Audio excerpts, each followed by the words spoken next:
Hi hello. അപ്പം ഇന്നത്തെ video എന്ന് പറഞ്ഞാൽ ഒരു ഷുഗർ ബീഡ്സിൻ്റെ ഒരു ബ്ലാക്ക് ഷുഗർ ബീഡ്സിൻ്റെ ഒരു ഡബിൾ ലൈൻ മാലയാണ്. അപ്പം അത് നമുക്കൊരു ചെറിയ ഒരു റൗണ്ട് ലോക്കറ്റും ഒക്കെ ആയിട്ടാണ് നമ്മളത് ചെയ്യാനായിട്ട് വിചാരിക്കുന്നത്. അപ്പം ഷുഗർ ബീഡ്സ് മാത്രമല്ല, ഇടയ്ക്ക് നമ്മൾ ഇന്ന അളവെന്നില്ല, ഇടയ്ക്കിടയ്ക്ക് നമ്മൾ ഓരോ സീറോ മണിയോട് ഇട്ട് കൊടുക്കുന്നുണ്ട്. അപ്പോൾ അങ്ങനെ ഒരു മാലയാണ് നമ്മൾ ചെയ്യുന്നത് കേട്ടോ. മെനക്കെടാൻ നമുക്ക് മടിയില്ലെങ്കിൽ നമുക്ക് നല്ല രീതിയിൽ മൂവ് ചെയ്യുന്നതാണ് കേട്ടോ ഈ ഷുഗർ ബീഡ്സിൻ്റെ മാലകൾ. അപ്പം നമുക്ക് വളരെ ചീപ്പ് റേറ്റിൽ ഷുഗർ ബീഡ്സ് നമുക്ക് കിട്ടും. പിന്നെ നമുക്ക് അതിനകത്ത് ഒരു ഗോൾഡ് സംഭവങ്ങളും ഇടാതിരുന്നാൽ അത് അതുപോലെ തന്നെ നമ്മൾ 2-3 ലെയറാക്കി ചെയ്ത് കൊടുത്താൽ, അതായത് നമ്മളൊന്ന് മെനക്കെട്ടാൽ നല്ല റേറ്റ് നമുക്ക് മേടിക്കാം. ഒരു 150 മുതൽ 200 രൂപ വരെ നമുക്കൊരു മാലയുടെ പുറത്ത് കിട്ടും. ഓക്കെ, അപ്പം ചെറിയൊരു ലോക്കറ്റും കൂടെ ഇട്ട് നല്ല ഇറക്കത്തിലാണ് നമ്മൾ ചെയ്യുന്നതെങ്കിൽ 200-220 ഒക്കെ നമുക്ക് നല്ല രീതിയിൽ നമുക്ക് സെയിൽ ചെയ്യാൻ പറ്റുന്ന മാലകളാണ് കേട്ടോ ഈ ഷുഗർ ബീഡ്സിൻ്റെ മാലകൾ. പല തരത്തിലുള്ള, പല ഷേപ്പിലുള്ള, പല കളറിലുള്ള ഷുഗർ ബീഡ്സ് നമുക്ക് മേടിക്കാനായിട്ട് കിട്ടും. അപ്പം ആദ്യ കാലങ്ങളിൽ ഞാൻ ചെയ്യുന്നതെന്ന് പറഞ്ഞാൽ കറക്റ്റ് 3 ലൈനൊക്കെ ചെയ്യുമ്പം കറക്റ്റ് നമ്മൾ ഓരോ ഷുഗർ ബീഡ്സ് എണ്ണിയിട്ട് അതിനിടയിലാണ് നമ്മൾ ഗോൾഡ് ബീഡ് ഇടുന്നത് കേട്ടോ. അപ്പം എക്സാമ്പിൾ പറയുകയാണെങ്കിൽ ഇപ്പം നമ്മൾ 70 ഷുഗർ ബീഡ്സ് കഴിഞ്ഞിട്ട് ചിലപ്പം 3 ഗോൾഡ് ബീഡ് ഇടും. ഈ ഷുഗർ ബീഡിൻ്റെ ആ ഒരു ടൈപ്പിലുള്ള ഗോൾഡ് ബീഡ്, അതായത് 0 മണിയോ 3 മണിയോ ഒക്കെയാണ് നമ്മൾ ഇടുന്നത് കേട്ടോ.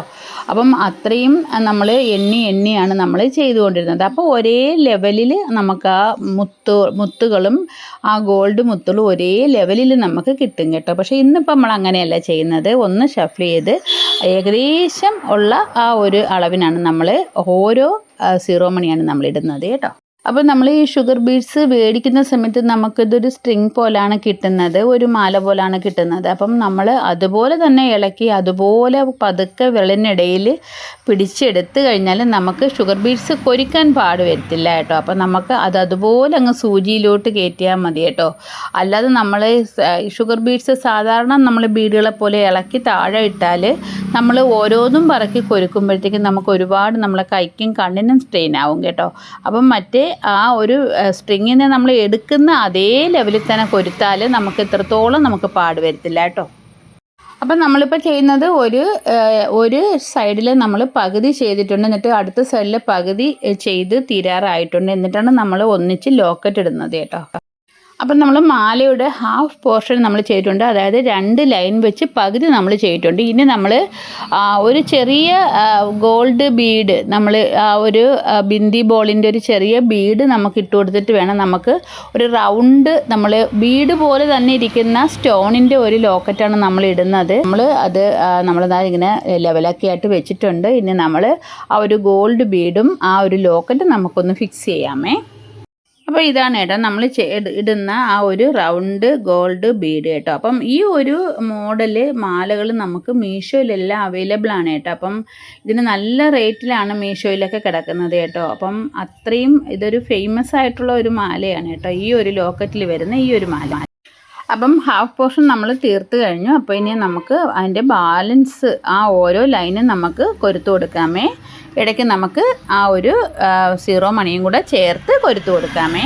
സാധാരണ നമ്മൾ സൂചിയും നൂലും കൊരുത്ത് ഇങ്ങനെ ചെയ്യുമ്പോഴും നമുക്ക് 2 കളറിലുള്ള 3 കളറിലുള്ള നൂല് നമുക്ക് അവൈലബിൾ ആണ്. ഒന്ന് ഒരു യെല്ലോ കളറാണ്, പിന്നെ ഒരു വെള്ള, പിന്നെ ബ്ലാക്ക്. അപ്പോൾ ഈ 3 കളറിൽ നമുക്ക് എപ്പോഴും ഗോൾഡ് ചെയ്യുമ്പോഴത്തേക്കും ഗോൾഡ് ചേർന്നുള്ള മാലകൾ ചെയ്യുമ്പോൾ നമുക്ക് മഞ്ഞ കളറിലുള്ള ആ ഒരു നൂല് ചെയ്യുന്നതാണ് കേട്ടോ ഭംഗി.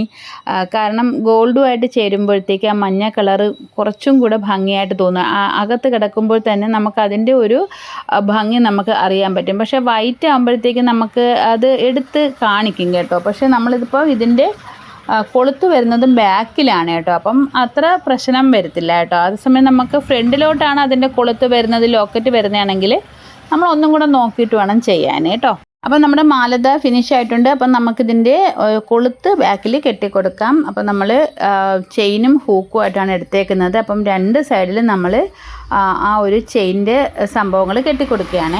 എന്നിട്ട് ബാലൻസ് വരുന്ന ആ ഒരു നൂല് നമുക്ക് കട്ട് ചെയ്ത് കളഞ്ഞിട്ട് ഞാനൊരു ഗം തേച്ച് കൊടുക്കുകയാണ് ചെയ്യുന്നത്. അല്ലെങ്കിൽ നമുക്ക് ചെറിയ തീപ്പെട്ടി കത്തിച്ചിട്ട് നമുക്കത് ചെറുതായിട്ട് നമുക്ക് ഉരുക്കിയും നമുക്ക് ചെയ്യാൻ. കണ്ടോ, നമ്മുടെ മാല ഇവിടെ റെഡി ആയിട്ടുണ്ട്. സിമ്പിൾ മാല ഇഷ്ടപ്പെടുന്നവർക്ക് ഇത് തീർച്ചയായിട്ടും ഇഷ്ടപ്പെടും. പിന്നെ നമുക്ക് ഇതിൽ തന്നെ നമുക്ക് 3ഉം 4ഉം ലെയർ നമുക്ക് ചെയ്യാവുന്നതേ ഉള്ളൂ. വളരെ ശ്രദ്ധിച്ച് നൂല് കുരുങ്ങാതെ ചെയ്യണമെന്നേ ഉള്ളൂ. നമുക്ക് ഇപ്പോൾ 2 സൂചി കൊരുത്ത സ്ഥലത്ത് നമ്മൾ ഒരു 3 സൂചിയോ 4 സൂചിയോ കൊരുത്ത് നമുക്ക് ഇതുപോലെ തന്നെ നമുക്ക് ചെയ്തെടുക്കാവുന്നേ ഉള്ളൂ. നല്ല ഭംഗിയാണ് കേട്ടോ. അപ്പോൾ തിക്കായിട്ട് ഇഷ്ടപ്പെടുന്നവർക്ക് അങ്ങനെ ചെയ്തെടുക്കാവുന്നതേ ഉള്ളൂ. ഓക്കെ, അപ്പോൾ ഈ വീഡിയോ ഇവിടെ വൈൻഡപ്പ് ചെയ്യുകയാണ്. വീഡിയോ ഇഷ്ടമായി ലൈക്ക് ചെയ്യുക, കമൻറ്റ് ചെയ്യുക. അപ്പോൾ ഈ ചാനൽ നിങ്ങൾ ഇതുവരെ സബ്സ്ക്രൈബ് ചെയ്തില്ലെങ്കിൽ തീർച്ചയായും സബ്സ്ക്രൈബ് ചെയ്യുക. അപ്പം നമുക്കിനി ഒരു പുതിയ വീഡിയോയിൽ കാണാം.